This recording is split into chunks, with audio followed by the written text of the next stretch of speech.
Okay, good morning, guys. So what we're going to move on to now are what are known as the halogens. So if we remember, these are the group 7 elements. So remember um, these vertical columns are known as groups. So we start here. This is group 1. This is group 2. This vertical column is group 3, group 4, group 5, group 6, and then group 7 are these guys here. And they are what are known as the halogens. That's the name that is given to this group. Now we can see here, so these are, so we fluorine, fluorine and chlorine, and all of these other elements as well, which are part of group 7, which are known as the halogens. Now what I want to focus on is this guy here, which is chlorine. So if we have a look here, so again, remember, chlorine is an element. Elements are made up of these atoms, and the structure of the atom then, if we think about chlorine, if we look here, we can see its atomic number is 17. So remember, the atomic number represents the number of neutrons that are present in the nucleus of the atom. So it has 17 protons. We can see that its mass is about 35. So again, when we add up the number of protons, which is 7, and the number of neutrons, which in this case is 18, we get the mass.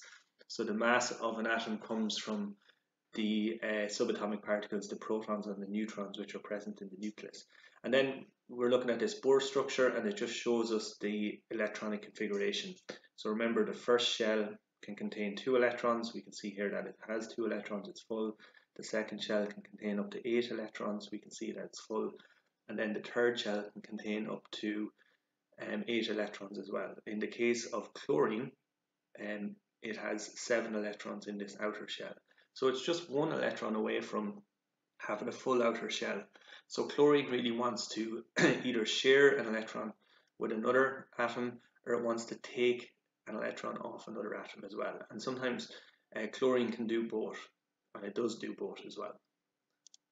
And if we remember as well, just the link, so like this is the group 7, so it's the group 7 elements. And remember, the number 7, wherever it falls in relation to the group, also represents the number of electrons that are present in the outside shell. So this outside shell as well, the outside shell of electrons is also, it's going to be the first shell that comes in contact with another atom. For example, when an atom of chlorine is moving around, it's these outside electrons that physically come into contact first with other atoms, and it's hence why they kind of drive a lot of the chemical reactions that you see. And remember, a chemical reaction is just basically the movement of these electrons between atoms, or the sharing of electrons between atoms. So if we have a look here, so what we have here, so this is what's known as, so we've 2 chlorine atoms joined together. And what these 2 chlorine atoms are doing is they're sharing their electrons. So as a result of that, both of these will have 8 electrons in their outer shell. Now when atoms, so we have 2 chlorine atoms here, okay? So this is a chlorine atom and this is a chlorine atom. And we can write this structure, this whole structure, like this, Cl2. So again, this small 2 represents that the fact that there's 2 chlorine atoms joined together. The Cl indicates that it's chlorine, and this is its chemical symbol, which comes from the periodic table. And we can see here, so we have the sharing of electrons between these 2 atoms, and this is what's known as a covalent bond.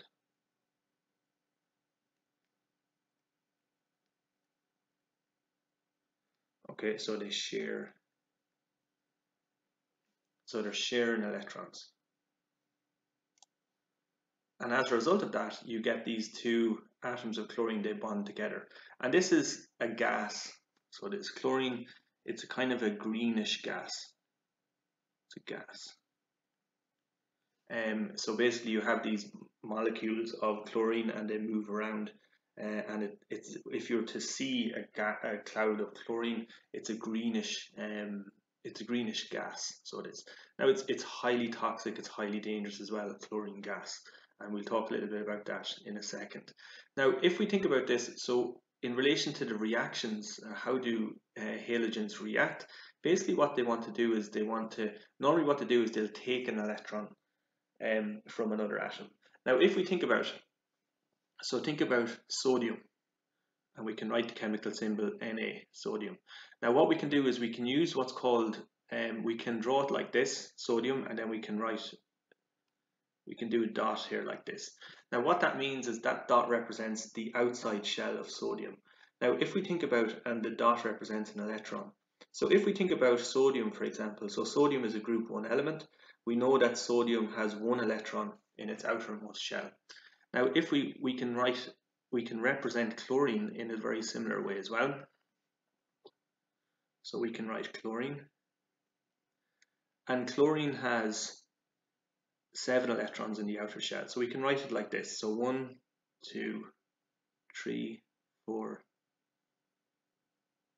5, 6, and 7.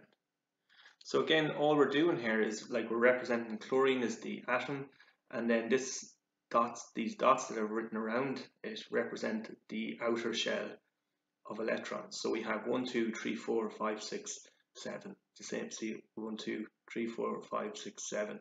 So again, it's just an easier way to represent this in a more manageable way. Now, what's going to happen is, if we think about sodium, it wants to get rid of this outside electron so that it'll have 8 electrons in its inner shell. So what's going to happen is chlorine wants an electron, so it's going to take this outer electron from sodium. So as a result of this atom is going to jump in here. And what will happen is then you'll have this kind of arrangement. You'll have chlorine, and it's going to have 1, 2, 3, 4, 5, 6, 7. And then I'll just draw this in a different color. So imagine then this is the electron that it's after receiving from sodium. And then here you have the sodium. Now, because sodium has lost one of its electrons, it's not going to be neutral anymore. It's going to have one more proton in the nucleus than it has electrons outside in the shells. So it's going to become a positively charged ion. So remember, this is what's known as an ion. And because chlorine has gained an extra electron, it has one more electron in its outer shell. And as a result of that, it's going to have, its net charge is going to be negative. So remember, this is a negative ion. And what's going to happen is this positive ion of chlorine is going to be attracted to this negative ion, the positive ion of sodium is going to be attracted to the negative ion of chlorine. And these two will come together and they'll form a compound which is known as sodium chloride, and this is just common table salt. Now, this type of bond where you get two ions formed is, if we remember, it's what's known as an ionic bond. Okay, so you have an ionic bond. So this, if we remember, just a bit of recap, where you have two atoms, for example, in this case we have two chlorine atoms, they're sharing electrons with each other, and that's known as a covalent bond. In this case, where one atom loses an electron and the other atom gains the electron, and they become positively and negatively charged, and then they attach together based on the charge, this is what's known as an ionic bond. Now, if we think about chlorine gas then, as we see here, so chlorine gas is very, very, very toxic.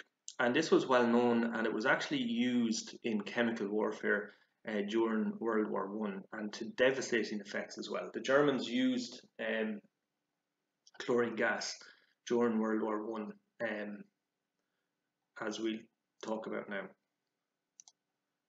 So if we have a look here, so basically what we have is, so these are German soldiers, and what they're doing is they're releasing this gas here, and this is chlorine gas. And what they done was, during World War I, there was a lot of trench warfare that was going on, and what they would do is they would release this gas, and this gas would just waft over the battlefield, and it would come into contact with their enemy soldiers, let's say, that were entrenched in trenches up around here. Now, it's an absolutely devastating chemical, chlorine gas. Chlorine, as for example, is used to keep swimming pools clean. But chlorine gas, when you come into contact with it, it's very, very dangerous, and it's a green kind of gas as well. So if we have a look here, so what we have over here, and I just want to show you this. So this is what happens with chlorine. So what we have here, so this is just another way, it's just a chemical formula. So again, if we remember, on the left hand side you have the reactants. So in this case you have chlorine gas, which is Cl2, and then you have water, which is H2O. So you have chlorine and water, okay? So these are what are known as the reactants. When these come into contact with each other, they cause a chemical reaction, and you get what are the products that are formed. Now what you'll notice is that, so basically what you have here is you've one of these chlorine atoms connects to the oxygen and the hydrogen, and you get this hypochlorous acid that's formed. And then also as well, the other chlorine atom then combines to the hydrogen, and you get this hydrochloric acid. So again, the guys on the left hand side are the reactants, the guys on the right hand side are the products. They're called reactants because when they come into contact with each other, they react, they rearrange, their electrons rearrange, the bonds, some bonds break, other new bonds form, and then you get these new arrangements of the same atoms. But they form different molecules and compounds that have completely different properties than the reactants had. Now, so imagine you have this green chlorine gas. It comes into contact with water. So, and what it produces, basically what it does is it produces two acids. Now, hydrochloric acid is the acid that is in your stomach, that your stomach uses to digest your food. Now, the problem is that when the Germans used chlorine gas during World War I, it had a devastating effect, because when you inhale this chlorine gas, or even when it comes into contact with your skin, what's in your lungs and on your skin, you're going to have water, H2O, water vapor. It's going to be contained in your lungs, and it's going to be contained on your skin. And basically what's going to happen is this chlorine gas will react with the water that's in your lungs and on your skin, and it'll turn it into acid. And this acid, so this hydrochloric acid, is the acid that your body uses in your stomach to digest your food. So imagine within the lungs, all of the water that would be contained within the lungs would be turned into acid, and it would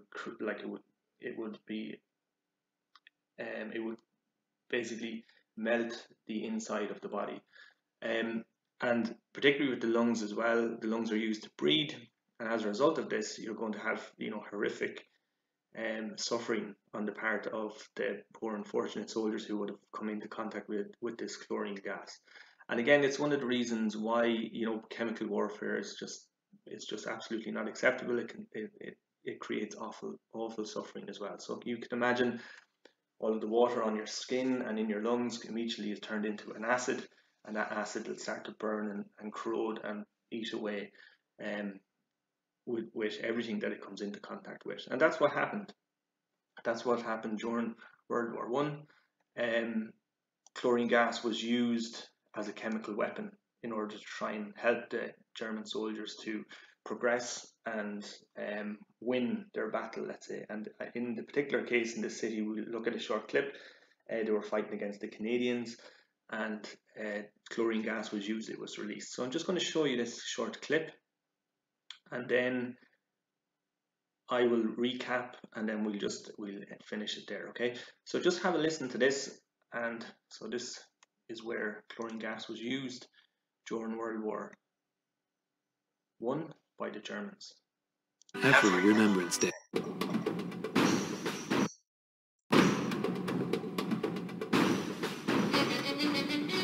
By the time the Canadians arrived in the Ypres salient in the spring of 1915, the devastation brought on by the war was on full display. The ancient city of Ypres, France, had been flattened by German shellfire the previous October. In the late afternoon of April 22, 1915, the German army took advantage of a favorable wind to release a cloud of chlorine gas. Soldiers of the Canadian 1st Division watched as the yellow-green cloud descended into the French trenches. Chaos ensued as panicked soldiers inhaled the lethal chemical. The Germans then advanced with their infantry.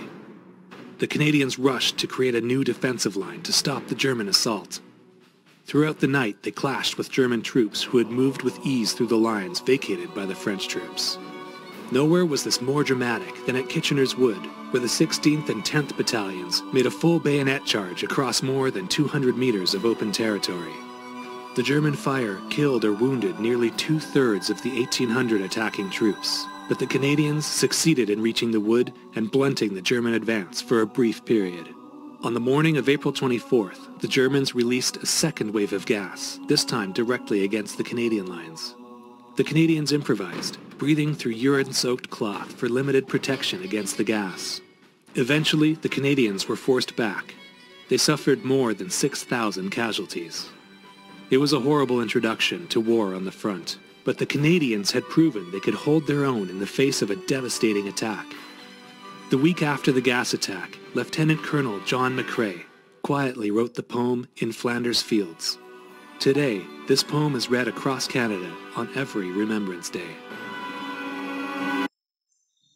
Okay, so we can see again chlorine gas. It's a very devastating chemical.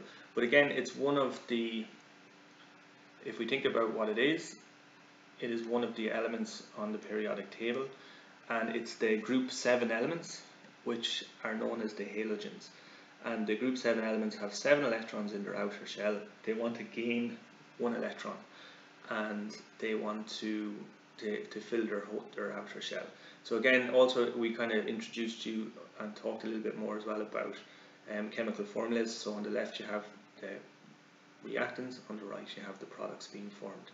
And again, we continue looking at these same concepts over and over again, just to help reinforce it as well.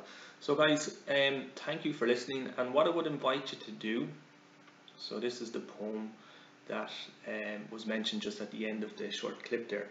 So I would invite you to pause the video and have a read over the poem, and just think about what it must have been like for those soldiers back during that time, and particularly for the lieutenant who wrote this poem within that environment during at the end of that battle. So have a read over it. So pause the video, have a read over it, and think about it, and think about, you know, how, when you think about elements on the periodic table, all of these elements are linked into real life elements that have, you know, that have history. There's an awful lot to it. It's not just a, you know, something that's just on a chemistry lab wall that you don't really pay much attention to. There's an awful lot of history in all of these individual elements as well, as you've seen here. So I pause the video, have a read over the poem, and you know, just think about what it must have been like during that time.